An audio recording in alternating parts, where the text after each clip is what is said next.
Bagi Anda yang diberkati lewat renungan malam ini, silahkan like, share, dan subscribe agar semakin banyak orang mengalami realita Tuhan yang nyata. Seringkali, sewaktu kita mendengar firman dari seorang papa rohani, namun kita belum memahami apa yang dikatakannya, kecenderungan kita masih sering mengabaikannya dan melupakan apa yang disampaikan. Dengan alasan terlalu berat, terlalu dalam, dan terlalu tinggi, yang merupakan sifat manusia lama. Padahal yang Roh Kudus inginkan bukan kita bisa langsung paham sepenuhnya, tapi kita bisa langsung percaya. Ya, itulah yang Roh Kudus inginkan. Percaya. Itu adalah sifat dari ciptaan baru. Karena memang untuk dapat memahami sepenuhnya mengenai Tuhan, pastilah kita tidak bisa. Karena Dia adalah Tuhan. Jikalau kita bisa memahami sepenuhnya, maka kita yang menjadi Tuhan. Tapi ingat, kita bukan Tuhan. Jadi pemahaman kita tetap akan ada batasannya. Namun bukan berarti kita menjadi pasrah dan tidak mau memahami firman. Karena biar bagaimanapun juga, pondasi kehidupan kita harus dibangun di atas dasar pemahaman dan ketaatan. Pemahaman seperti apa yang harus kita miliki, dan ketaatan seperti apa yang harus kita jalankan. Yaitu pemahaman seperti yang Bapak rohani kita miliki. Efesus 1 ayat 15-23. Dan ketaatan seperti yang ia lakukan. Filipi 3 ayat yang ke-17 dan 1 Korintus 4 ayat 15-16. Dalam hal ini wajib hukumnya untuk kita bisa paham dan taat. Karena keberadaan kita yang akan dibangun sebagai bait Roh Kudusnya, di mana Sang Bapa rohani memainkan peranannya untuk memperlengkapi jemaat. Unsur yang terpenting harus ada dalam diri kita adalah pemahaman yang sama dan sikap hati yang mau taat mutlak. Dua hal tersebut sangatlah berkaitan. Karena bagaimana kita bisa taat secara akurat jika kita saja tidak bisa memahami kebenaran firman yang disampaikan oleh Sang Bapa rohani. Tuhan telah mencurahkan anugerahnya kepada kita lewat Sang Bapa rohani dengan cara memberikan kemampuan kepadanya untuk memperlengkapi. Mengajar dengan detail dengan mempergunakan bahasa yang mudah dipahami, contoh-contoh yang konkret dan sangat aplikatif, ditambah dengan impartasi pekerjaan roh yang kuat demi terjadinya akselerasi pemahaman dalam diri kita, dan pelatihan membangun manusia roh untuk terjadinya berbagai aktivitas ilahi serta terobosan rohani agar keberadaan kita bisa memanifestasikan Kristus dalam hidup sehari-hari.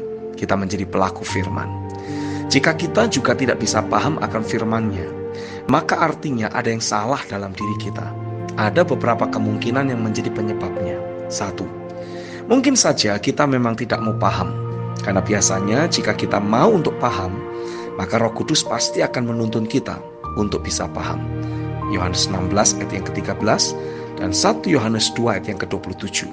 Sebagai ciptaan baru, pasti kita bisa memahami kebenaran firman Tuhan.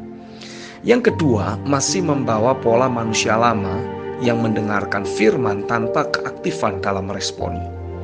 Sebagai ciptaan baru, harusnya ketika ada firman yang kita dengar, maka sudah sewajarnya kita meresponinya dengan antusias dan dengan hati yang lapar serta haus akan kebenaran. Itu sudah menjadi sifat ilahi yang ada dalam keberadaan kita sebagai ciptaan baru. Jadi berkata, amin, haleluya, yes, setuju atau yang semacam itu dengan segenap hati dan sikap tubuh yang penuh keantusiasan saat firman disampaikan, sesungguhnya hal itu normal dilakukan oleh ciptaan baru.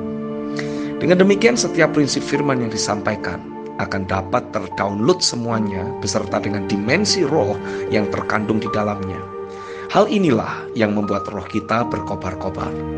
Ketika roh kita berkobar, maka segala hal, baik itu berupa selaput atau sumbatan pencemaran dunia yang selama ini menghalangi kita untuk paham, akan dapat tersingkir begitu saja oleh kuat kuasa firman dan pekerjaan rohnya. Yang ketiga, kecenderungan hati yang tidak tertuju kepada kebenaran. Maunya hanya mendengarkan apa yang enak-enak saja. Berkat, mujizat, 7 langkah menuju kesuksesan, hidup berkelimpahan, dan kesaksian-kesaksian yang orang pernah pergi sampai ke sorga, serta sebagainya. Akhirnya ketika mendengar firman yang sejati, yang berbicara tentang gereja yang akurat, kematian daging, meleburkan diri dalam gereja lokal, hidup sebagai ciptaan baru, hidup akurat dalam segala aspek, maka yang timbul adalah pemberontakan.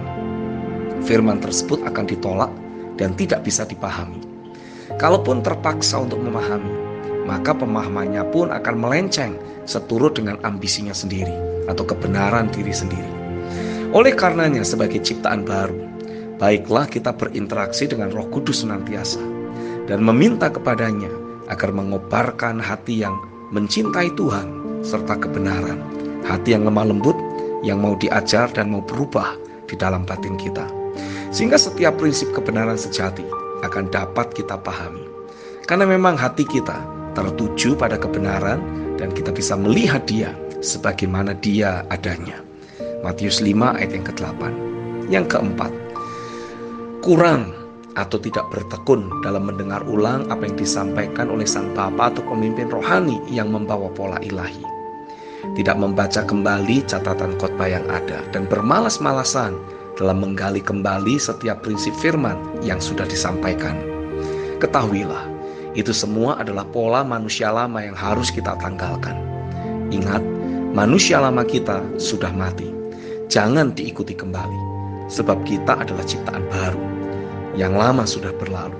Sebagai ciptaan baru, sifat ilahi yang seharusnya muncul adalah bertekun dalam pengajaran rasuli, menyediakan waktu untuk mendengarkan ulang, membaca kembali catatan khotbah, mencatat setiap pemahaman yang Roh berikan, mendeklarasikan setiap ayat firman, dan berdoa dalam Roh sambil mengimajinasikan firman untuk teraplikasi dalam hidup sehari-hari. Jika kita melakukan itu dengan tekun, maka pemahaman yang sama seperti yang Bapa rohani kita miliki pasti juga akan kita alami.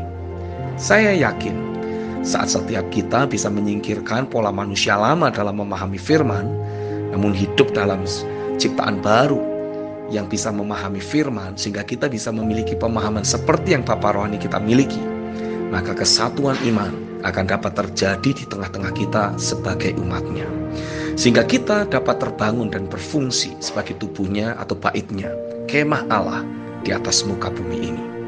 Wahyu 21 dan 1 Yohanes 5 ayat yang keempat. Amin.